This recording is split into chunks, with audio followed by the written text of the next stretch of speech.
Yan si Uchokoy. Nakaparada lang dito sa may patio.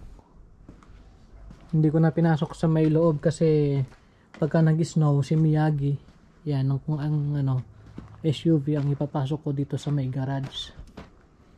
Yan mga katoto. Tapunan ng basura kanina pero di na ako nagtapon ng basura kasi wala naman tong laman. Ito pang to, mga damo-damo, walang laman.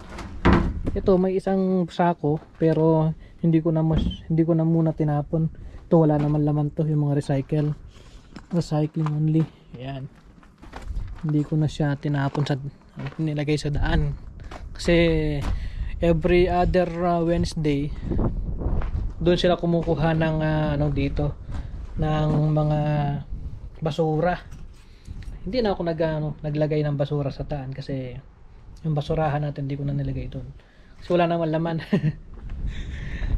Ayun mga katoto, meron lang akong i-share kasi may nagtatanong sa akin kung ano daw ang mas maganda, kung second hand na sasakyan ba or brand new na sasakyan na kukuhanin bibilhin dito sa Canada. Ang ko lang naman dyan, ang masasabi ko dyan sa tanong na yan depende po sa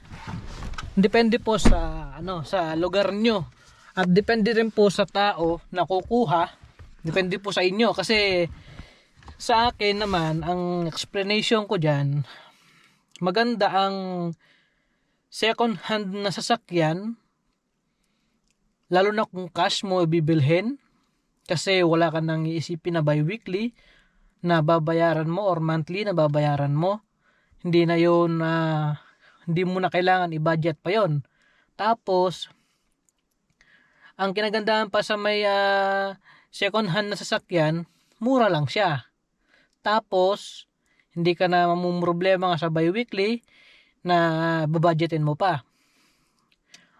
Ang disadvantage naman sa may second hand na sasakyan kapag hindi mo alam kung paano tumingin ng maganda pa ang sasakyan or kondisyon pa ng sasakyan na alam mong tatagal. Kasi ako mga katoto, dati naisipan ko din na kumuha ng second hand na sasakyan.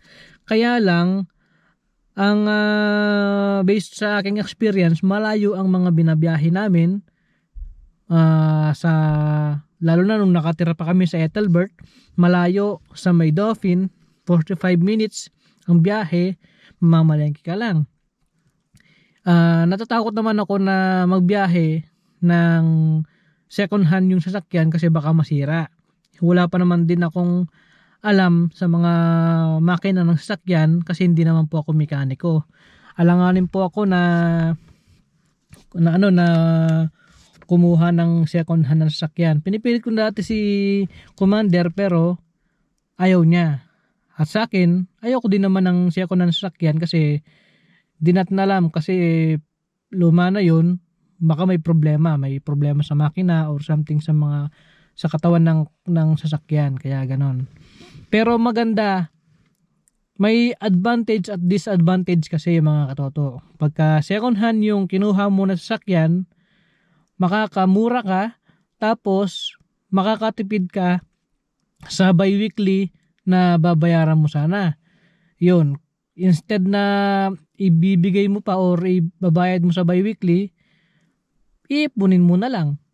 Yun ang advantage ng second hand na sasakyan. Maganda kung dito lang, kung Dauphin ka lang or doon ka lang sa within your area, yun lang yung doon lang kalayo ang trabaho mo, maganda ang second hand. Huwag mo lang siyang ilalayo or isasabak sa mga snow kasi di mo alam. Kung slightly used naman, same lang din ng brand new na sasakyan, mag-brand new ka na. Kung second hand pero slightly used, mag-bi-weekly ka, magbabrand nyo ka na. Yun lang yung suggestion ko. Ang disadvantage naman ng second hand na sasakyan, yung makina. Kasi kung marunong ka sa makina, advantage mo yon. Makikita mo kung kondisyon pa yung sasakyan or hindi. Pero kung hindi ka marunong sa makina, matatalo ka mga katoto. Kasi kung mabili mo, example, nabili mo siya ng 5,000 or 6,000 Canadian dollar. Tapos, nabili mo siya. Tapos meron siyang problema. Malaki ang binabayaran mo or babayaran mo ng labor.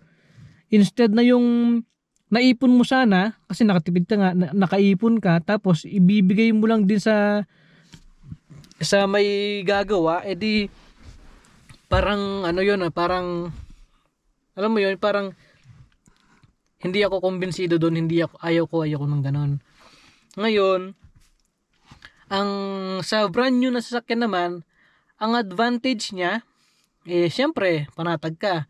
Kahit malayo ang pupuntahan mo, pwede ka. Kahit na saan ka pumunta, pwede ka. Kasi alam mo, sa sarili mo na brand new yung sasakyan mo at kondisyon ang makina ng sasakyan mo. Hindi ka mangangamba sa daan. Yun ang advantage ng brand new na sasakyan. Ang disadvantage naman ng brand new na sasakyan, syempre, yung presyo. Mataas ang presyo ng brand new na sasakyan. Tapos, iba-budget mo pa. Bi-weekly, yan. Budget mo sa ano yan, sa sahod mo. Instead na ipunin mo, ibabayad mo muna sa sasakyan mo. Ganun po yung advantage at disadvantage ng brand new na sasakyan at second hand na sasakyan.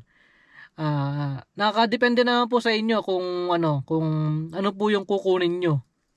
Kung ano po yung convenience sa inyo.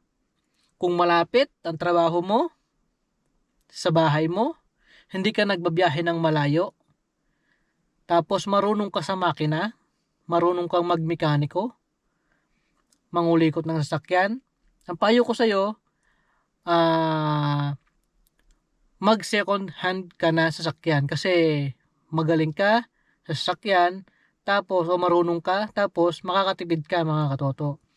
Pero kung kagaya ko, na malayo ang binabiyahe ko mula sa bahay hanggang sa trabaho, dati, at saka yung mga pinupuntahan namin, dahil sa nga malayo yung bahay, sa pamilihan o sa grocery, kailangan namin ng brand new na sasakyan kasi alanganin. Ayun lang mga katoto. Sana makatulong itong video na to para makapag-decide kung anong sasakyan ang kukuhanin dito sa Canada, kung brand new or second hand na sasakyan. Maraming salamat mga katoto and God bless.